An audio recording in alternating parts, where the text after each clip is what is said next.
Welcome to the WHHI Daily News. I'm Robyn Zimmerman. Let's begin with today's news headlines.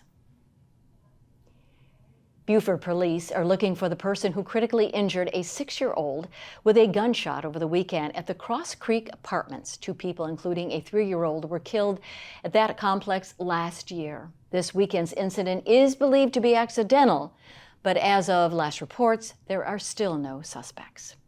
Well, one of the beauties of the Savannah Hilton Head Airport the last few years has been the lack of construction to have to deal with. Well, that's about to change with the announcement of a $5 million expansion made possible by the federal infrastructure bill.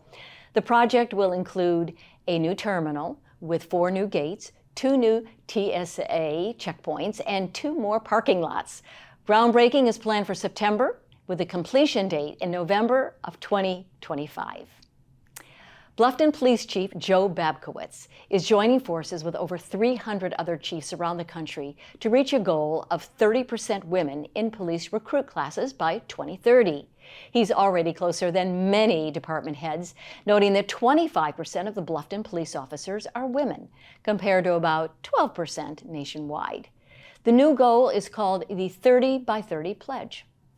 This is interesting. Recent research shows that women officers are less likely to use excessive force, are named in fewer complaints and lawsuits, are perceived to be more honest and compassionate, and show better outcomes in sexual assault cases. And it seems every museum you visit is always adding more artifacts to its collections, but Beaufort now has one that is purging some of its stuff in a charity auction next week. The Craven Street home, known as Succession House, built in 1798, that currently houses the Convention and Visitors Bureau and the Beaufort History Museum, is going to sell off what it calls a piece of our past, with some of its artifacts and memorabilia that have been in storage going on the block.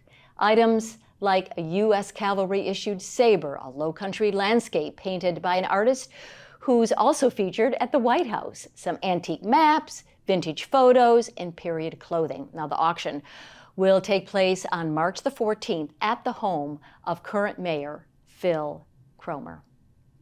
And finally, the American Psychological Association says South Carolina is the 6th most stressed out state in the country. 16 factors were measured, ranking from the number of hours worked to credit card debt, divorce rates, and commuting times. Tennessee residents ranked as the most stressed, with South Carolina 6th and Georgia 7th. New York and California were in the middle, while the least stressed state was North Dakota, followed by Utah and Iowa. For more information on these stories and many more, please check out the media sources listed on your screen.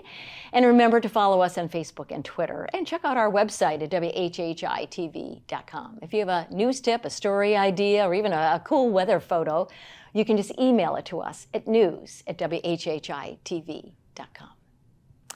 And now let's get an update on sports with Justin Jarrett. Justin? Hey, it's time for Last Night in the Lowco on WHHI, powered by LowcoSports.com. We just hit the diamonds and we're already seeing some gems spun around the Lowco.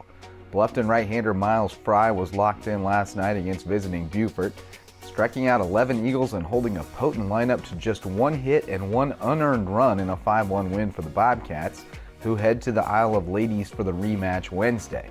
Beaufort was treated to a gem of its own from someone who has produced plenty of them, as North Greenville commit Kylie Rast racked up 16 strikeouts and a 1-hit shutout and added a triple and a run in the Eagles' 3-0 win over West Ashley.